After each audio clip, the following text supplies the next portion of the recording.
امامعلی جان خورشید فرزند 16 ساله سوریا قاسمова سراینده مشهور تاجیک شب 17 اپریل فوتید. او نیم سال به گفته نزدیکانش از سرطان خونج رنج میکشید. روزهای نزدیک باید برای طبابت به خارج کشور برده میشد. شب 17 به 18 اپریل در دشت یکباره خروج کرده در پژوهشگاه گاستروانترولوژی شهر دوشنبه درگذشته است. همان شب جسد او را به شهر کولاب آوردند. صبح 18 اپریل 10 نفر برای ابراز همدردی در منزل سوریا قاسم در شهر کولاب جمع آمدند.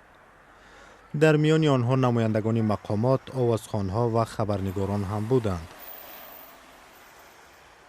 امامعلی جان خورشید سال 1997 به دنیا آمده پسر یگانه سوریا قاسمova بود.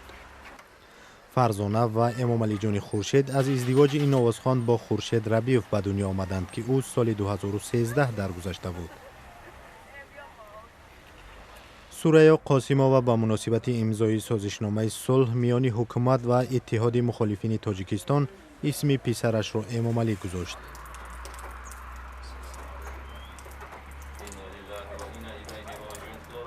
مراسم نماز جنازه امامعلی جان خورشید روز 18 اپریل در مسجد هلال احمر معروف به نام مسجد حاجی میرزا برگزار گردید.